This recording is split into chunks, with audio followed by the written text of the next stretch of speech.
अस्सलाम वालेकुम students, welcome to course एटिक्स। आज हम ऑपरेटिंग सिस्टम का कोर्स क्रैश से शुरू करने जा रहे हैं, जिसके अंदर हम ऑपरेटिंग सिस्टम के हवाले से जितनी भी थ्योरेटिकल चीज़ें हैं उनको डिटेल में डिस्कस करेंगे इंशाल्लाह। तो सबसे पहले क्वेश्चन ये रेज होता है कि ऑपरेटिंग सिस्टम है क्या चीज़, ऑपरेटिंग सिस्टम की ज़रूरत क्यों है, ऑपरेटिंग सिस्टम के पर्पसेस क्या हैं। इन चीज़ों को हम डिटेल में इस लेक्चर में डिस्कस करेंगे, ठीक है। ऑपरेटिंग सिस्टम बेसिकली एक ब्रिज का काम करता है यूजर के दरमियान और कंप्यूटर के दरमियान।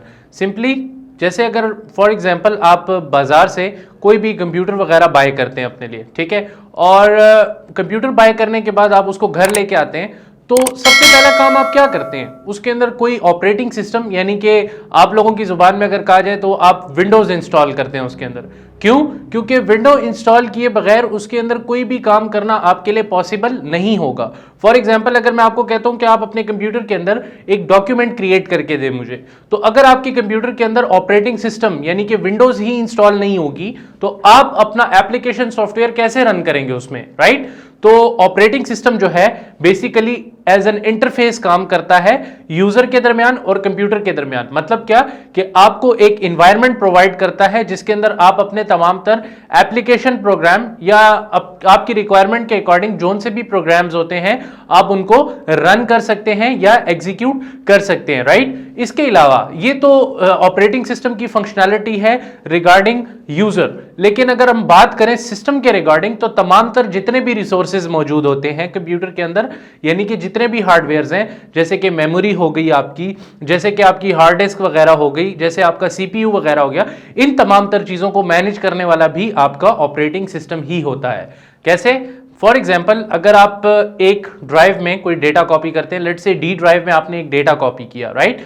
और डी ड्राइव के अंदर आपने वो डेटा रखा और आपने कल दोबारा कंप्यूटर अपना ऑन किया तो वो डेटा आपको डी ड्राइव के अंदर ही मिलता है। ऐसा नहीं होता कि आपने एक कंप्यूटर का डेटा जो है वो डी ड्राइव में रखा अपने लिए, ठीक है, और अगली दफा आपने कंप्यूटर ऑन किया तो आपको ई ड्राइव में मिले।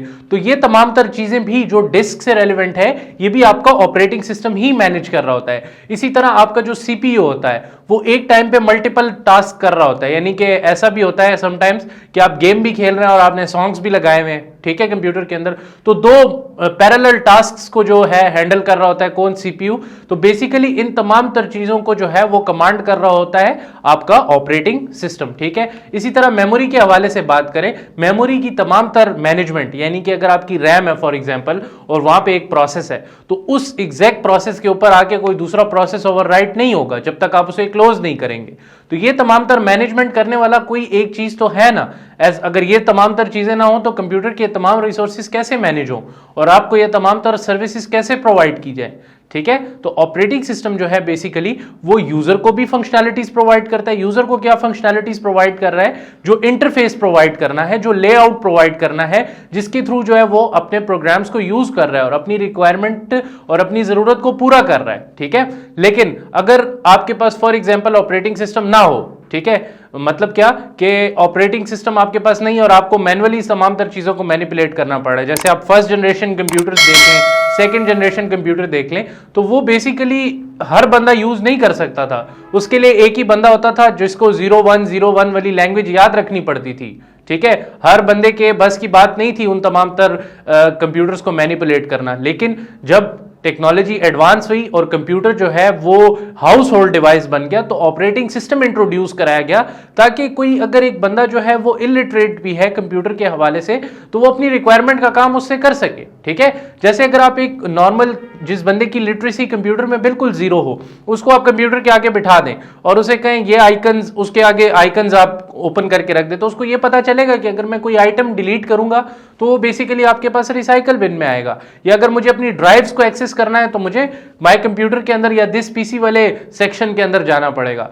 तो ये सारी चीजें किसके थ्रू पॉसिबल हुई हैं? ये तमाम तर इंटरफेस जो कम्युनिकेशन के लिए है कंप्यूटर के साथ, ये आपको ऑपरेटिंग सिस्टम प्रोवाइड करता है, राइट।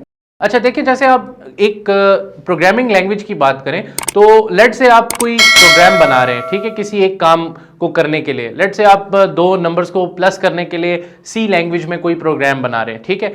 तो अगर मैं आपसे कहता हूं कि आप एक प्रोग्राम बनाएं जिसके अंदर आप दो नंबर्स को प्लस कर सकें, और देन उस प्रोग्राम में ऐसा भी पॉसिबल हो कि आप दो नंबर्स को माइनस भी कर सकें। ये बेसिकली दो टास्क हैं, और इन दो टास्क को करने के लिए आपने दो अलग अलग कोडिंग करनी होगी, दो अलग अलग कोड्स बनाने होंगे, ठीक है। प्लस दो नंबर्स को प्लस करने के लिए अलग कोड होगा, दो नंबर्स को माइनस करने के लिए अलग कोड होगा, ठीक है। इसी तरह आप बड़े बड़े सॉफ्टवेयर देखते हैं, जैसे फेसबुक को ले लें, उसके अंदर अगर आप लाइक का बटन प्रेस करते हैं तो आपका क्या ऑपरेशन परफॉर्म होता है, बेसिकली आपके लिए वो पिक्चर या वो पोस्ट लाइक कर दी जाती है। इसी तरह अगर आप कॉमेंट का बटन प्रेस करते हैं तो बेसिकली आपको क्या अलाउ किया जाता है कि आप उस पोस्ट के ऊपर कॉमेंट कर सके, ठीक है। तो देखिए, अब जैसे ये दो काम है तो इसके लिए अलग अलग कोड किया गया होगा। लाइक के बटन के लिए दूसरा कोड किया गया होगा, इसी तरह कमेंट के बटन के लिए अलग कोड किया गया होगा। ऐसा कभी भी नहीं होगा कि अगर आप कमेंट का बटन प्रेस करें तो आपके लिए जो है वो पोस्ट लाइक होना शुरू हो जाए। क्यों? क्योंकि दोनों का डिफरेंट कोड है। इसी तरह ऑपरेटिंग सिस्टम जो है वो बेसिकली आपको डिफरेंट फंक्शनैलिटीज प्रोवाइड कर रहा होता है, तो हर फंक्शनैलिटी के अकॉर्डिंग जो है उस सॉफ्टवेयर के अंदर कोड किया जाता है। क्यों? बेसिकली क्योंकि ऑपरेटिंग सिस्टम भी एक सॉफ्टवेयर है आपके पास, ठीक है। एक पैकेज, एक सॉफ्टवेयर है जिसके अंदर तमाम तर मॉड्यूल्स के लिए अलग अलग कोड किया जाता है, ठीक है। अगर आप ये काम करें तो ये वाला कोड एग्जीक्यूट होना चाहिए, फॉर एग्जांपल ये वाला काम करें तो ये वाला कोड एग्जीक्यूट होना चाहिए।